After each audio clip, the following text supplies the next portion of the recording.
Okay, great. Good afternoon, everyone. It's great to have you on this maiden event for IASP West Africa webinar. Today we'll be having an awesome faculty of panelists. We have with us excellent professionals in different areas of risks, project management, safety management, occupational health and safety, and quality management.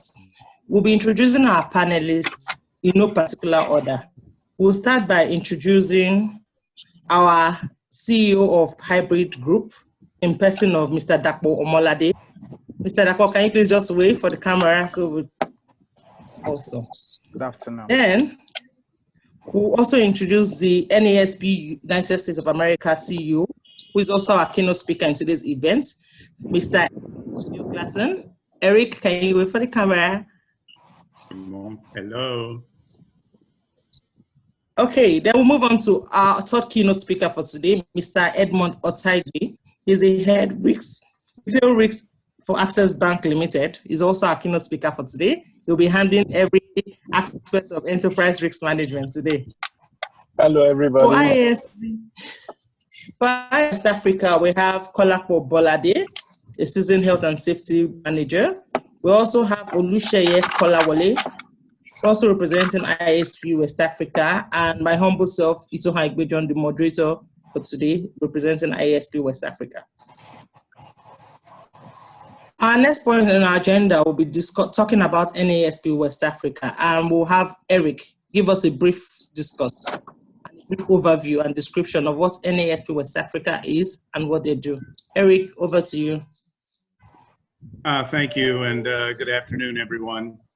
So the National Association of Safety Professionals actually began in the year 2000, and really in the last 20 years, we've become one of the leaders of online and instructor-led environmental health and safety training.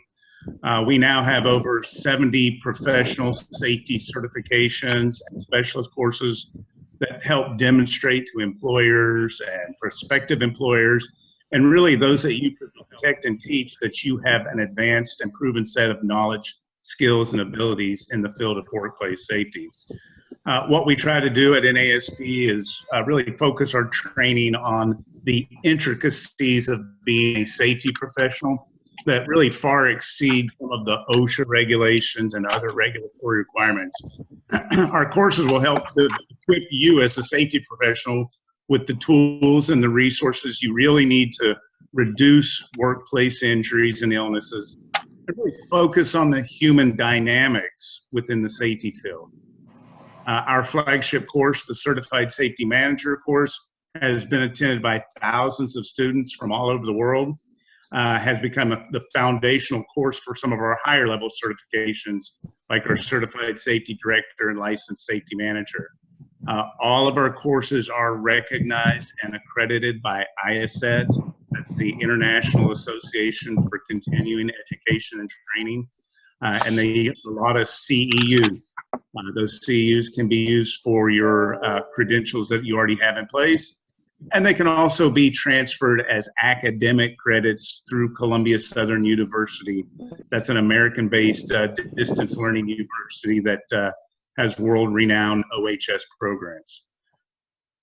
We do have franchises in Egypt and the UAE and Saudi Arabia and India, and most recently there in West Africa, headquarters in Nigeria. So that's a little bit about NASP. I didn't know if somebody wanted to speak separately on our West African chapter. Yeah. Oh yes, thank you very much, Eric. So we'll have Seye talk to us about IASP West Africa briefly. Okay. All right, thank you, Itohan. Welcome, everyone. It's a pleasure to have everyone on board on this World Safety Day. And it's also an honor and privilege to host you as IASP West Africa on this day.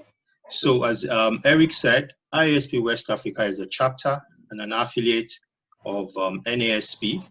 And IASP West Africa essentially is leveraging on the wealth of experience and the immense pool of resource and knowledge that NASP has to grow and grow safety in the West African sub-region.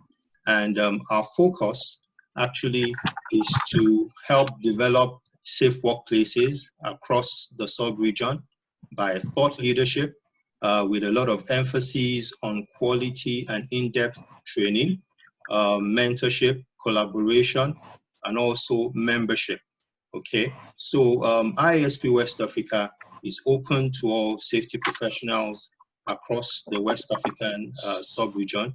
And also a key focus of IASP West Africa is to grant access to safety professionals in this part to all the resources available on the NASP platform, and also to be able to domesticate, all of those things to the peculiarities of our own region here, okay, and to make it very applicable to our environment in West Africa.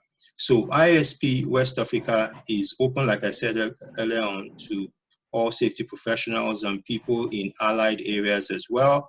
And after this webinar, we're going to be communicating how you can be a part of IASP West Africa and help us build a safer and a less risky environment in our sub-region.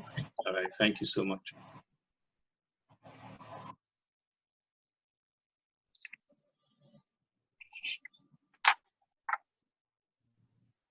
Itohan, your mic is off, so we can't hear you. I said without much ado, okay, that's good. I would like to dive into our discussion proper.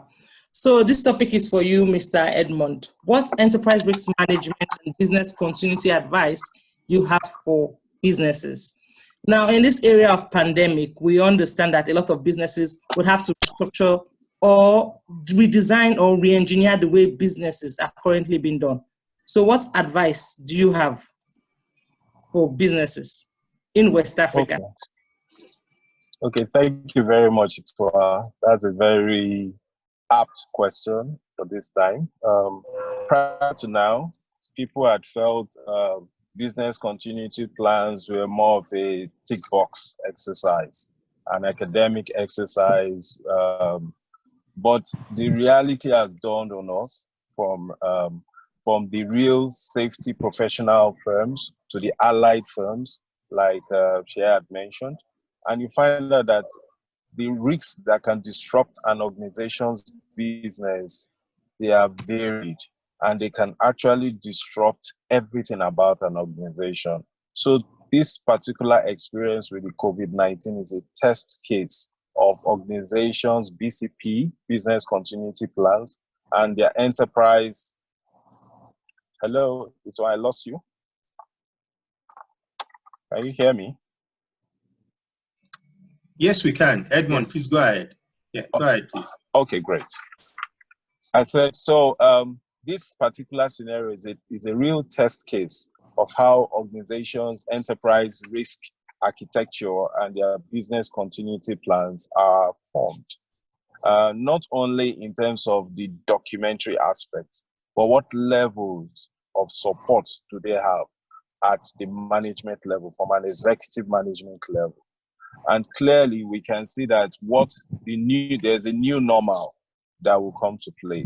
So there are three different aspects I like to look at this in terms of the enterprise risk management and the business continuity for businesses. So from an enterprise risk management perspective, we're of course talking about the strategic, reputational, compliance, and operational risks that would come into the organization. But all of these, they are meant to identify opportunities and to harness the opportunities that exist in the organization. But when these risks are threatened by disruptive factors that can affect the survival of the organization, it means the organization moves from different scenarios, from a level 1 risk scenario to the second risk scenario and even the level 4. So today, organizations are learning how to work virtually, organizations are thinking about a new normal in accepting, revising their business processes to accept virtual productivity and looking at measuring productivity using a new set of metrics, which involves the virtual environment. Then again, we'll now start thinking about, should this pandemic end, how will organizations run? So it means the first thing is that organizations will clearly be on a mode. I call this the new mode. The new mode in accepting the fact that the abnormal becomes part of the normal. That is, operating with the mindset that this pandemic could resurge at any point in time. So which means that organizations need to be at the mode where they are at risk alert. There is a high level of prioritization in terms of the statistics has shown that people that were infected can reoccur. So which means if the pandemic subsides today and organizations decide to run, clearly organizations might not be able to run at the full steam of physical contact. But again, even if organizations decide to run at with partial physical presence of employees, organizations also need to put in a BCP plan because there could be resurgence of the virus. And so how will an organization thrive? The safety of the employees, the safety of their facilities, and even achieving their organizational goals is highly, highly critical at this point in time.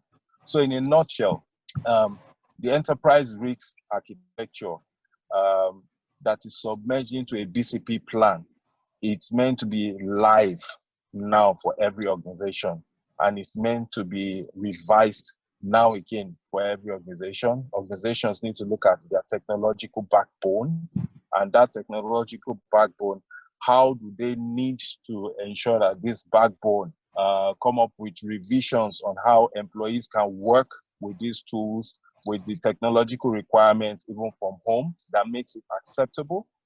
Come up with revisions on how to determine productivity, come up with revisions on how to ensure safety of employees, even working at home. New safety, new risk metrics will come, because even when people work from home, what are the risks that are imminent in terms of data sharing, information confidentiality, even in terms of health, because there's more sedentary life when people work from home, and a whole lot of concerns. So all of these are all enveloped into a newly revised BCP for organizations.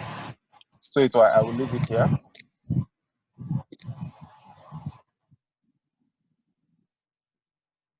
Hello? That was really, really great. I was taking notes. Okay, thank you. Thank you so much, Edmund. You're welcome. Other questions and answers will be shared towards the end of the session. A lot of people already have questions. So please, if you have questions among the participants, can you please put them in the chat? We'll pull it out from there. Thank you so much, Edmund. I was just taking notes. Now, thank you. So we'll move on to the next discussion points. Now we've already heard about enterprise risk management, heard on how the new mode, the current abnormal will become normal, and how organizations need to improve their risk appetite. We'll then move on to Eric. Eric, in your professional opinion and experience, what would you consider, or what are the responsibilities of occupational health and safety professionals in preventing the next global pandemic? We understand that pandemic has crippled economies, is on the verge of fighting for a race for survival. So as health and safety professionals, please share your thoughts or share your advice to us on how we can help prevent the next global pandemic. Well, thank you. I think that is a really important question. And, you know, I wouldn't say that our role as safety professionals has changed at all during this COVID-19 virus pandemic. I would say instead really that now more than ever, our role has become more important than ever at protecting all workers in the workplace. I mean, let's face it, we've not seen anything like this COVID-19 at least here in the United States, we're nearing a death toll of 60,000 people, and that's in less than 3.5 months. So we're really seeing things that we've never seen before as it pertains to the workplace. Think about increased absenteeism because people have to stay home with sick relatives, or they're sick themselves, or they have to have childcare for themselves or their loved ones. You look at changes of patterns of commerce, consumer demand for certain items like respirators and face masks, and just getting that material, getting those items in place because of interrupted supply chains. We're struggling here in the United States still for respiratory protection for our healthcare professionals and even for our employees in our workplace. So it's a difficult situation, but if we tackle it like we tackle everything else as it pertains to workplace safety, okay, as a safety and health professional, we look at COVID-19 as a hazard. It's still just a hazard. Not to oversimplify it, but you look at an electrical hazard or an explosion hazard or repetitive motion hazard. Hazards in the workplace are dealt with one of several ways. So our role is to either eliminate the hazard. Now, the obvious question is, how do we eliminate this hazard? The virus, apparently now it's asymptomatic in a fair amount of people. Some estimates place that number as 65% don't know they're sick and are carrying the virus. So until there's a vaccine, I don't think that total elimination of the COVID-19 virus seems likely. So then we look at our other arsenal of controls as safety professionals. We engineer out the hazard, we administratively control the hazard, and finally we provide adequate personal protective equipment. Folks, he mentioned it, our previous speaker mentioned it, but you need to have a written infectious disease preparedness and response plan. That plan would consider and address the levels of risk associated with various work sites and job tasks, and how those performers perform at, how those workers perform at those sites. So we think about considerations like where, how, and what sources of the COVID-19 might workers be exposed to, including the general public, customers, coworkers. What about sick individuals or those with particularly high risk of infection? What about international travelers who've visited locations with widespread ongoing COVID-19 transmission? What about healthcare workers who have unprotected exposure to people known or suspected of having COVID-19? What about non-occupational risk factors at home and in community settings? And then finally, what about worker individual factors? Are they older? Do they present chronic medical conditions? Do they have compromised immune systems? How are we going to get this information? Really, the same way we get other information on other safety issues. We do surveys, we get the information from the employees, and we set up a risk analysis. And then once you've assigned those risk factors to your employees, that'll be a key driver in implementing basic infectious prevention measures. Think about engineering controls. Maybe you guys have heard of the sneeze guards, the piece of plexiglass that you see at grocery stores. Well, those are being used in industrial settings as well to protect employees from each other. So think about that, and HEPA filters and better ventilation. And then finally, we look at implementing and enforcing proper hygiene and infectious control measures. We promote frequent and thorough hand washing, including the workers, customers, visitors, anybody who's in your workplace. And what about you guys in West Africa? What if soap and running water are not immediately available? Do you have an alcohol-based hand rub that contains at least 60% alcohol? We encourage workers to stay home if they are sick. I know that doesn't sound good to the people that are making the money, but that's the types of things we're looking at. We encourage respiratory etiquette, including covering coughs and sneezes. We provide customers and the public with tissues and trash receptacles. What about flexible? Can we telecommute for some, or can we implement full work hours where one shift comes in and another shift comes in, and we can provide the social distancing? Remember the 6 feet at all times when at all possible. okay, and discourage workers from using other people's phones or desks or offices or other work tools or equipment. And then regular housekeeping, including routine cleaning and disinfecting of surfaces. Okay, look at EPA-approved cleaning fluids. And then finally, we look at personal protective equipment. Do they have enough? Is it adequate? Is it usable? Is it maintainable, disposable, and have people been trained on it? These are all the elements that we do with all the other things we do as safety professionals. We just have to implement it in the case of the COVID-19 virus. Wow. That was really great, Eric. Thank you so much. Now we've learned to implement all our risk management and hierarchy of risk controls to pandemics. That was awesome, Eric. Thank you so much. Now you have questions already, Eric, which we'll also share at the end of the session. A lot of people are putting their questions in the Q&A session. So I'll move on to Dapo Omolade. Here, Dapo will be telling us on how organizations and safety professionals can manage post-pandemic occupational health and safety risks in West African workplaces. We understand that due to the peculiarities of the West African region, where all our countries and our workplaces are domiciled in countries which are developing, we know that our risk management technology or technique has to be localized to West Africa. So today we'll have Dapo tell us better manage those risks. Over to you, Dapo.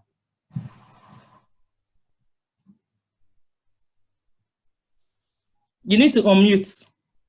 Okay, all right. Good afternoon, ladies and gentlemen, professionals, and thank you so much for this opportunity once again. Basically managing how can we manage the post-pandemic health and safety challenges by organizations and also individuals. One of the things that came to my mind quickly when I looked at this topic is what exactly would be our goal when we're going back after this post-pandemic, season. I think our goal would be, our fundamental goal, and that's for organizations and even employees, would be to ensure that all the long-term health and social impact of this pandemic can be addressed. That means we need to restore back normal health and safety, social and economic functions. This goal can only be achieved through some key strategic initiatives, especially in our own part of the world, West Africa. And as Eric said, which is a very good part of what I want to say on the risk assessment, all professionals generally know that our best tool is risk assessment when we need to prevent any incident happening. And this COVID definitely is already something that we can term as a big incident to the whole world, which somehow was not well prepared for. But at this stage, I think risk assessment is our own best way. So we need to get back as employers and employees immediately to look at our risk assessment again and review. Every professional here, I'm sure, have risk assessment of your workplace and what you do regularly to prevent incidents. So we have a new introduction into the system right now. People are going to come back after this to work. So employers need to lead in these risk assessment processes. They need to empower the OSH professionals to be able to carry out the risk assessment. And of course, the employees must be willing to follow through what has been designed as a reviewed risk assessment for post-pandemic. Because we have to go back to work, economic life have to return, things have to go back to what we consider normal, which of course is abnormal now, but things have to go back to where we can conveniently work the way we used to work before we think, but we may not be able to do that. So we all have something to do, and the risk assessment we need to be done quickly. Now I've put together as a basic strategy. Our strategy for post-pandemic period would be first and foremost a very robust planning and coordination system for how people are going to work right now. There must be system in place for monitoring and evaluation in in our workplaces. That means the employer must have something to ensure that you can monitor. And monitoring now means I'm going to be coming, this disease could be asymptomatic, which means you may not even know. So how do you monitor that the workers that are returning back to work after this pandemic are not infectious and they cannot infect the whole organization? We have to put system in place. as we have done before now, and use the basic parameters that WHO has given to us on how to ensure this. We need to make sure that we can reduce reinfection and spread this disease, because it's come. Just recently, I heard that there was Ebola cases again in some part of West Africa. Yeah. So it stopped in Nigeria, but it's still going on in some other West Africa. So this is not going away forever. It's just going to be reduced and flattened. So we need to make sure that processes in place to prevent reinfection, hand washing, checking of temperatures, and all of those stuff. And recently, Lagos State or federal government yesterday said use of masks is going to become mandatory for the whole country, which I think is a good way for us to at least keep the infection to yourself when you're coming back after this pandemic. Of course, there must be continuity in the healthcare provision for everyone. And very importantly, for managing this risk, I think communication will be very key for us. What are these risks that we're looking at? So pre-operational, we're going to look at the risk of exposure to COVID-19 at work. So when people are coming back, will they be infected in the workplace? What period would they be resuming after this closure in the workplace? How will they deal with the residual effects of people coming back to work and are angry with themselves, or angry because they've lost a loved one, angry because their source of livelihood is going to disappear? You need to have that risk factor cover that, and also dealing with other workers. Operationally, you have to consider health concerns of everyone coming back to work, because now I'm no longer comfortable coming to work because I can just be infected.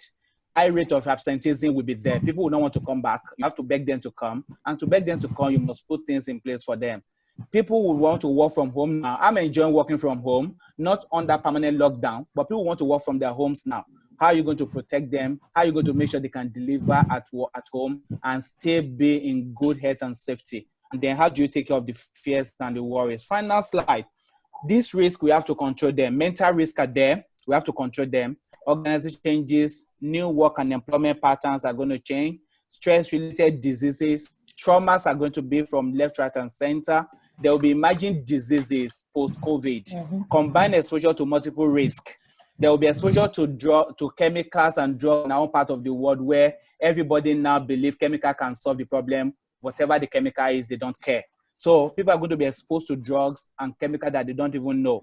There will be issue of complex human-machine interfaces. But control measures, we have to be defined at this and circulated to everyone. One of the things I've written here, which is very important, is that organizations must create opportunity for counseling and therapy as people come back to work. They must have constant study and research and training, what workers need to know and what they need to do through communication. There must be policy on hazmat, and of course, you must support those that are going to working remotely and lonely, and you must have flexibility in the work structure. So it can no longer be normal 8 to 5. Maybe you have to structure it now to make sure it's 8 to 12, go back home and do the remaining job at home. And then we must embrace the new normal, which I call work-life balance, because people are going to just understand now that there's life after work, and then ensure all PPEs and other forms of protection are in place. Thank you very much. Awesome. Thank you so much. That was great. I'm so excited and happy for one thing. This session is being recorded. I don't think note taking is going to be enough. I actually need to stay and digest this. This is really great. And it's so great to see like minds thinking the same way. We're all thinking on how we can make workplaces safer during pandemic and post-pandemic, which is great. Thank you so much, Dapo. Now, during the course of your discussion, we still have a lot of questions that are being sent to you. So we are trying to answer some that are repetitive in the question and answer session. For others, we will share during the question session proper. One thing that is being repeated is there a certificate? Now, we would like to inform everyone that we have an infectious disease certification course that has been provided free of charge. Is accredited by the National Association of Safety Professionals, United States of America, giving it to all participants of this course free of charge. So for some of us asking for certificates, I think that helps. Then we'll also definitely share on how we can link this course and actually do this courses online. So move on to our next speaker, our next discussion points. So now we've learned how to manage our risks. We've learned how to manage workplace risks. We've learned how to ensure that our businesses continue. But what are the roles of us organizations, pressure groups, and professionals in the workplace? So today we'll have Kolapo discuss this topic for 5 minutes. Kolapo, over to you.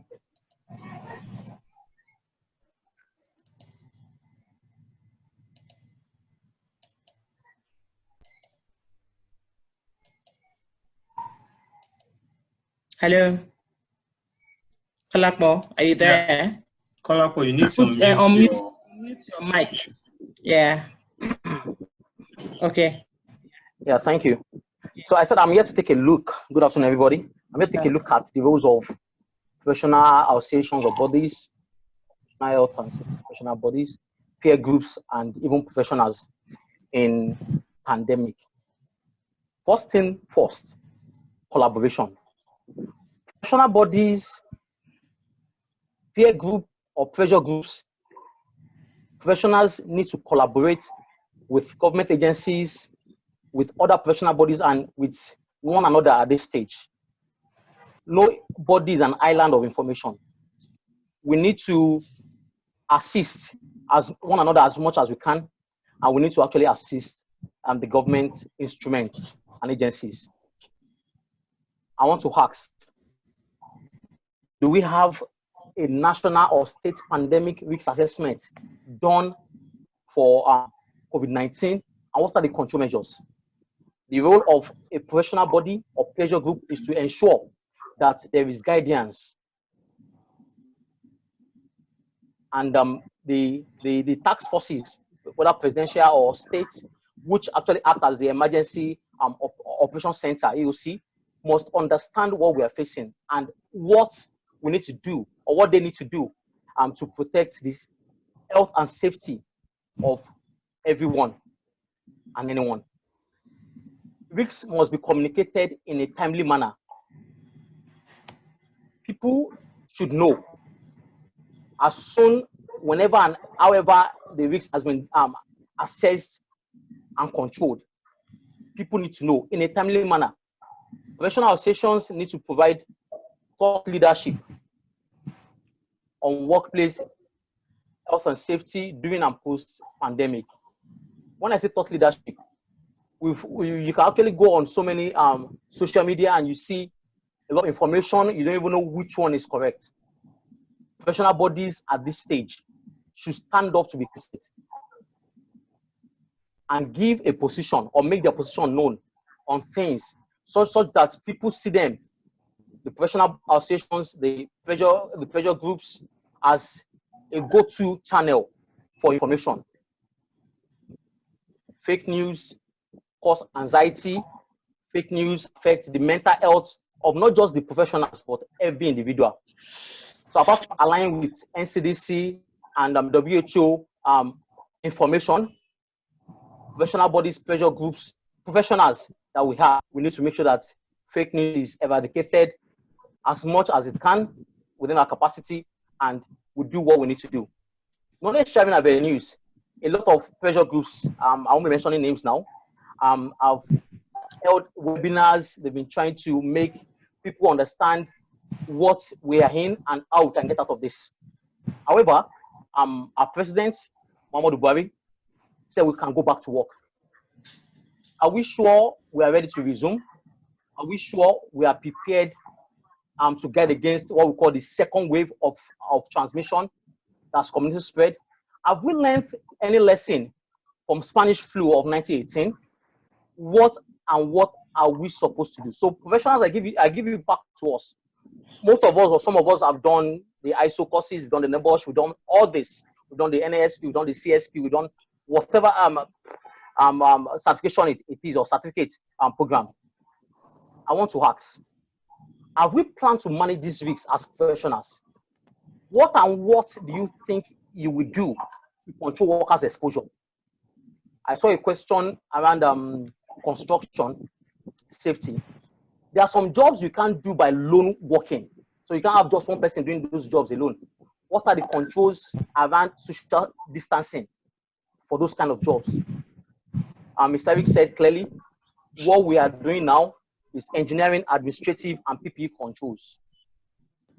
There's no vaccine, so we can eliminate COVID-19. So what are you doing as a professional to make sure that development and cases of COVID-19 in the workplace is checked?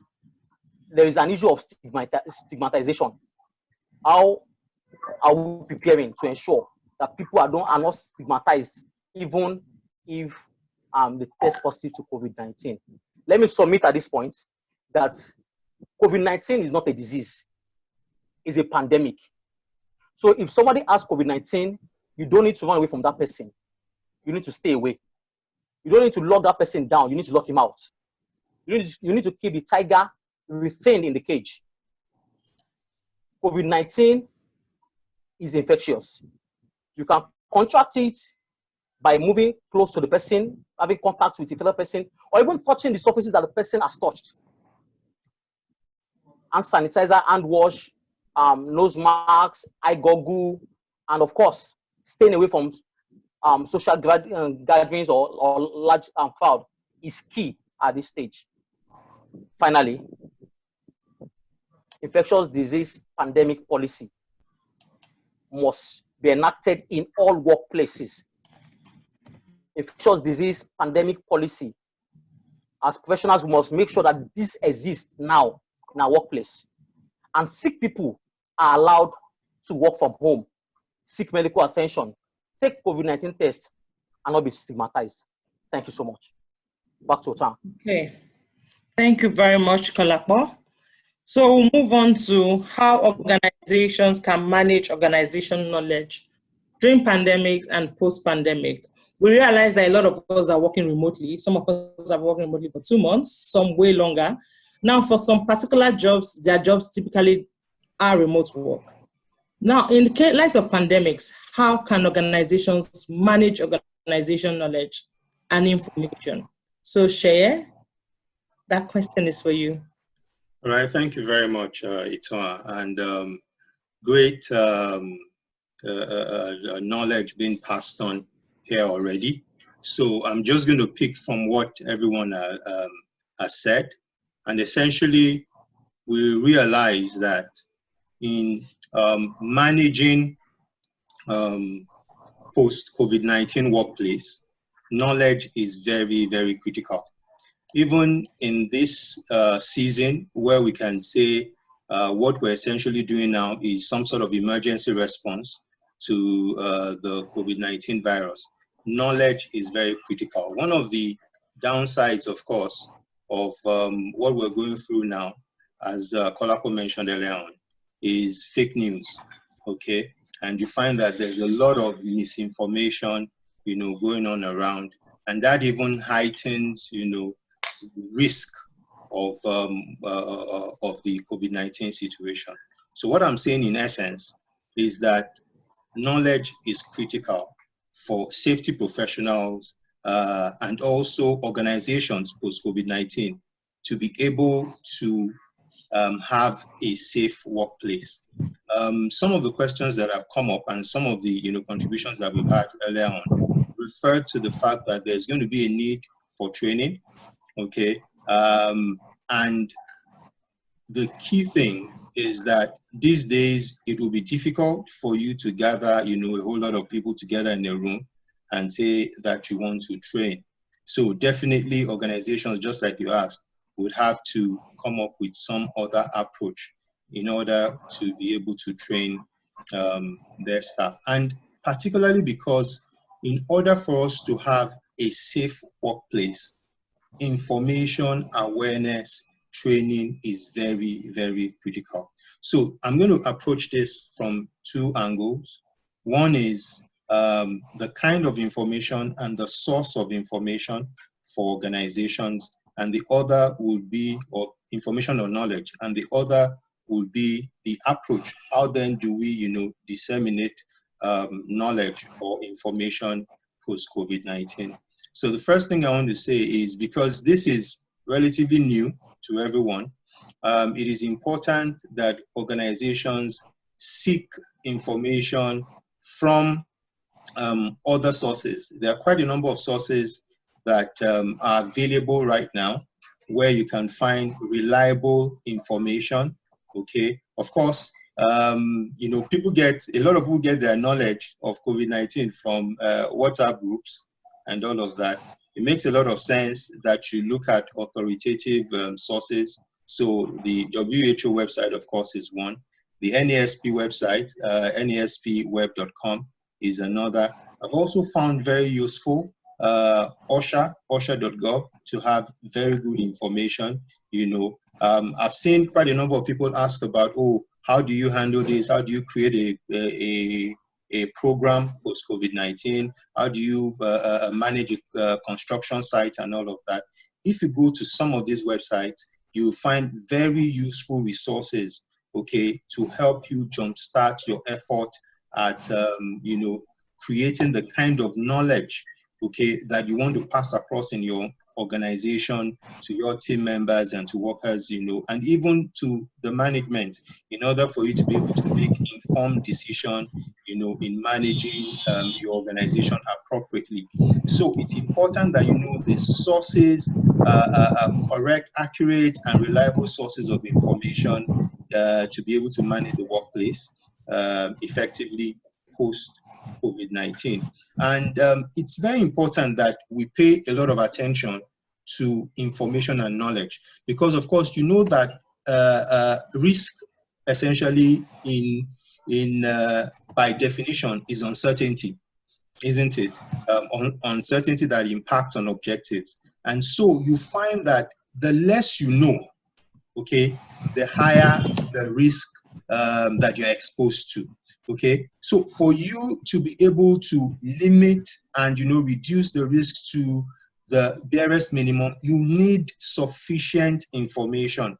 Okay, so for as we go back to work, Kolapo, talked about whether the readiness to go back to work or not.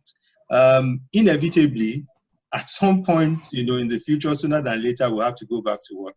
And as we go back to work, it's so important that we go back with appropriate knowledge and information. And so on the second part, how then are we going to be able to, transfer and transmit this information?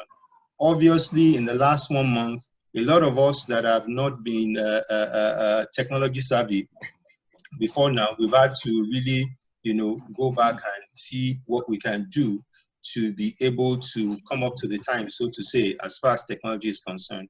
So every organization definitely has to leverage on technology, okay, in order to be able to continue to disseminate appropriate knowledge to its team members.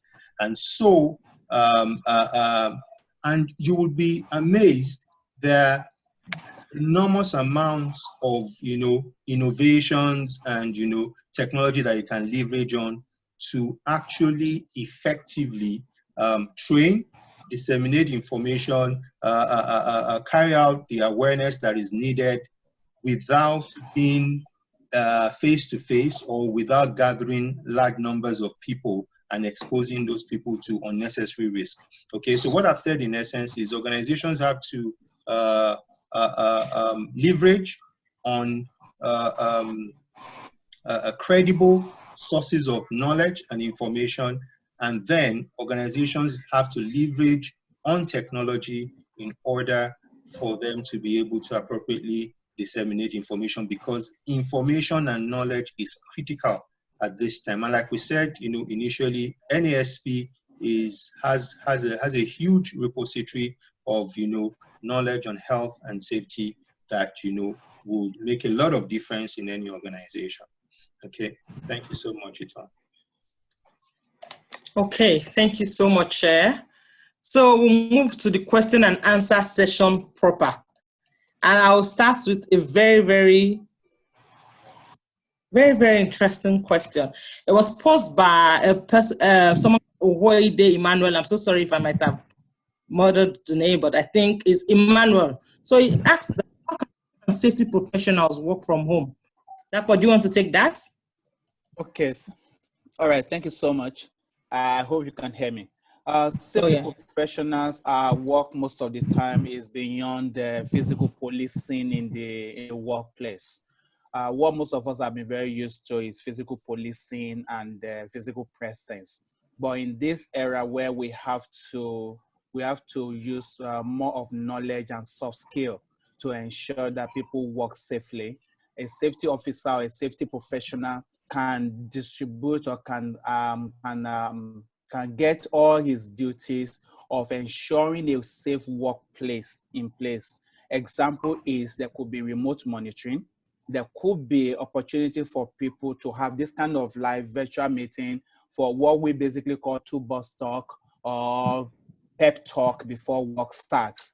And also you can share very valuable information on how to ensure people work safely right from where I'm sitting right now, while people are at work. While your presence may still be needed at work for 1 or 2, but I think our own job is one of those jobs of in this new era that will be very important, because we can work from anywhere we are and ensure that the workplace is done. But I would like to add to that by saying this is also a function of how much we have done in that workplace before now. Because if the workplace has been fully engaged, if a system has been built in place, if people are aware and they know what they need to do and do it at the right time, this is a good time for you to begin to monitor and supervise what they are doing, rather than being physically present at the work site. Thank you very much. Thank you so much. So another question by Emmanuel, he said, one of the panelists says COVID-19 is not a disease, but a pandemic. What is the difference between a disease and a pandemic? So Kolapo, do you want to answer that?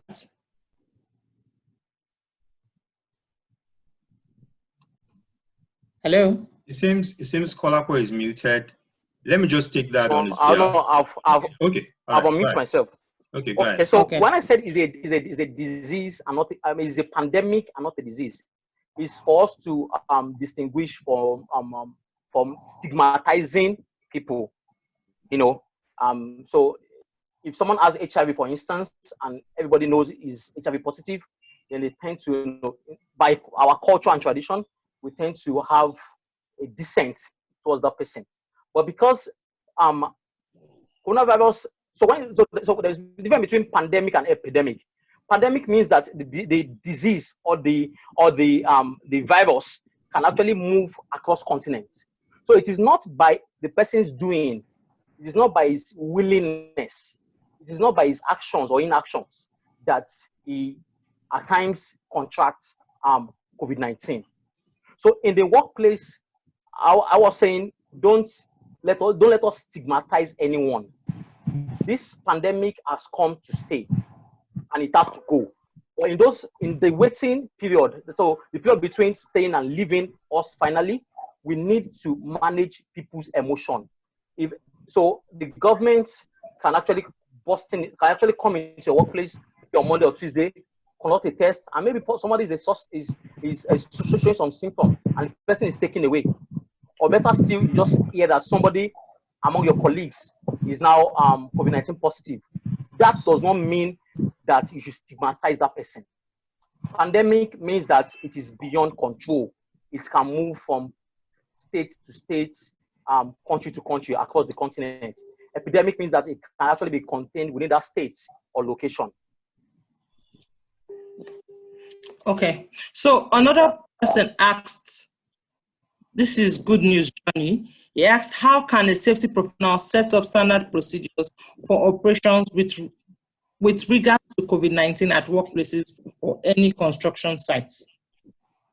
How can a safety professional set up standard operating procedures with regards to COVID-19 at companies or any construction sites? Do we have anyone that wants to take that? Okay, let me go. So I expect that this. Hello? Okay, then.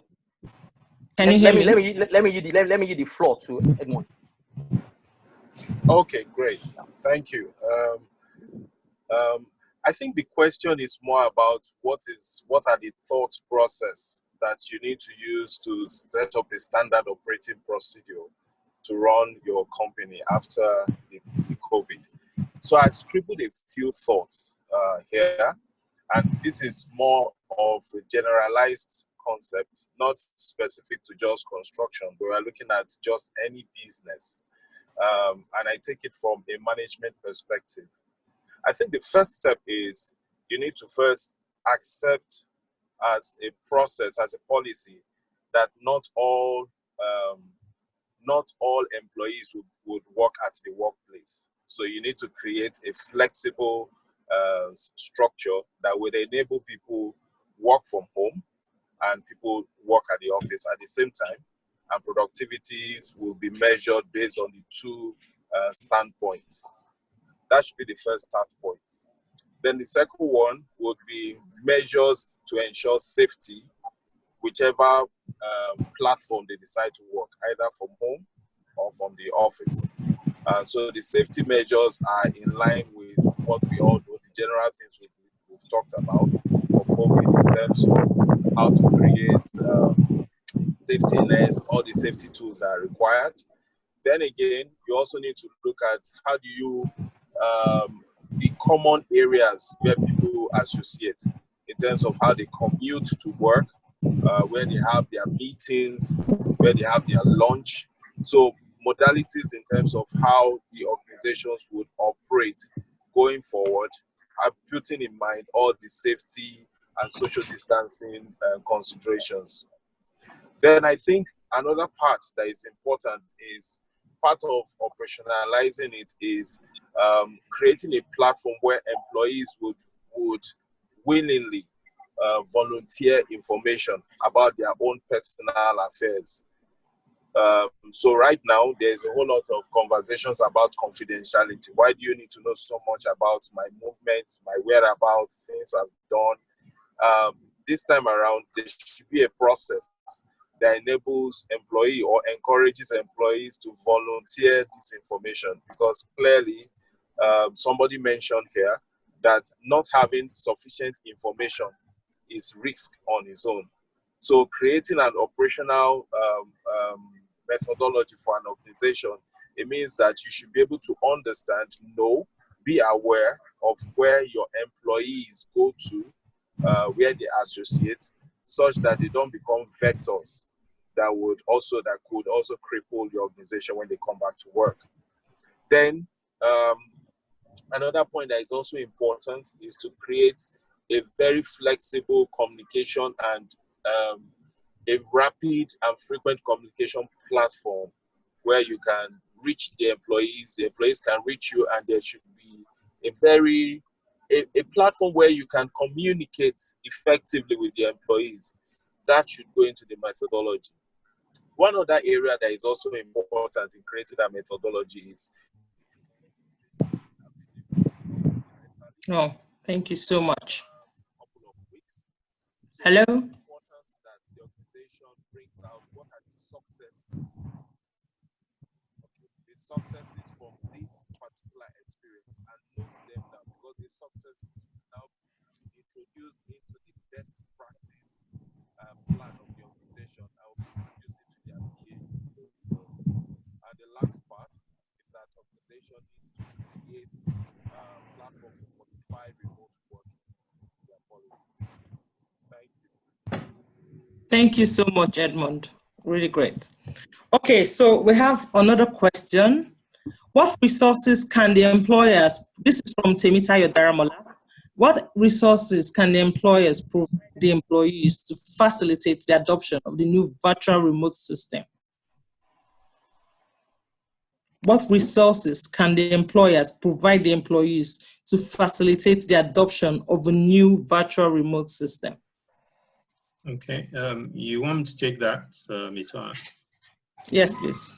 Of course, looking at it from the safety standpoint and even from general workplace standpoint, it is of course the responsibility of employers to ensure that any resource that may be required, okay, by employees will be provided by the employer. So for instance, if you're expected to work from home and you're expected to use data or you're expected to use laptops, it is the responsibility of the employer to find a way to provide or to compensate you in one way or the other if you're going to be using yours to get all of that done, definitely. And if in some instances also this work has to be done probably even in the office, and there's going to be some change in work procedures and all of that, it is the responsibility of the employer. So it would depend on the specifics, okay, of your own situation. So for some, the employer may need to provide phones. For some, it may be laptops. For some, it may be data. So one cannot really say specifically that it will be this or that. If also it comes to, you know, PPEs and so on and so forth, just digressing a bit now, then it is the responsibility of the employer to provide all of that once you are in the workplace. And if also there is a need, because just to mention this, there's some people have muted, you know, the possibility that when, and I think Dapo also mentioned that when returning to work, some employers may want to know your COVID-19 status. Okay, so even if that is the case, you know, to say, oh, before people come in, I want to test everyone to be sure that, you know, we're safe and all of that, it will be the responsibility of the employer to carry out tests and so on and so forth. So an employer cannot ask you, oh, go and do COVID-19 test and then come and give me your results or something like that. It is the responsibility of the employer, you know, to actually do all of that to ensure that the workplace is safe. So those are my thoughts here. Thank you so much. Now, at this junction, we have a whole lot of questions which we'll not be able to take because we are so almost out of time. At this junction, we'd like Eric to run through the vote of thanks and we'll call it a wrap and look forward to the next webinar. Eric, over to you. All right. Well, I, for one, really appreciate the opportunity to speak this morning and listen to these other professionals on their expertise as it relates to COVID-19. You know, I will say that this is a fluid situation and we are constantly learning new things and evolving with new information. So we have to stay up to the minute as safety professionals. I hope that you guys who are listening online manage to get some good information out of this and reach out to IASP West Africa for additional resources and information on this and other safety related needs. Thank you to the co-speakers. I would say them by name, but I know I would probably butcher them, so I apologize. But do stay involved. We just kicked off the West Africa franchisee last fall, and we're looking to grow into this area. I mean, safety is not just in the United States, it's not in Africa, it's worldwide. And this COVID-19 situation has certainly made us aware that we are together as one against this unseen enemy.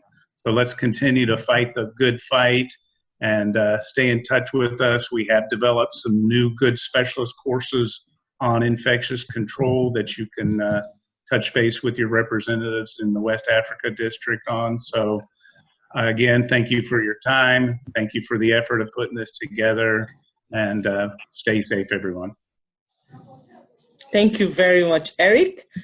At this junction, we would like to let everybody know, we know it challenges with accessing this webinar on Zoom and also some challenges or technical issues that must have occurred at YouTube. We'll also be sharing this recording with everyone. So please know that you can also still have this recording, especially for some that ask questions on how they can access all the information on this webinar. So you also get a link will also be shared on all our social media pages. Please follow us on Twitter and LinkedIn, IASPWA West Africa. We're also going to share a link on how you can access the free infectious disease control course offered by the National Association of Safety Professionals. And at this junction, we'd like Seye to close the meeting. Hello, Seye. Was that going to be with a closing prayer or something? No, just close the meeting. I was wondering, after Eric had given the vote of thanks, I wonder what I'm going to say again. Okay, so thank you very much. Bye. Okay, so just a minute. Okay, so thank you, everyone. Okay. We really apologize about the YouTube glitch. Of course, you can rest assured that everyone that registered, of course, also all the people that attended, obviously, are going to get the recording of this session. We're also going to curate the questions that have been asked, and in some further communication, we would attempt to answer those questions and send to everyone. We really appreciate your turning up for this event, and we hope to engage more often after now, and hope we'll soon get out of this lockdown and be able to go about our business. Thank you so much, especially to our panelists and to all of the attendees. Thank you so much. God bless, and enjoy the rest of your day. Thank you, everyone. Please stay safe. Thank you. Thank you. Bye-bye. Everyone. Bye.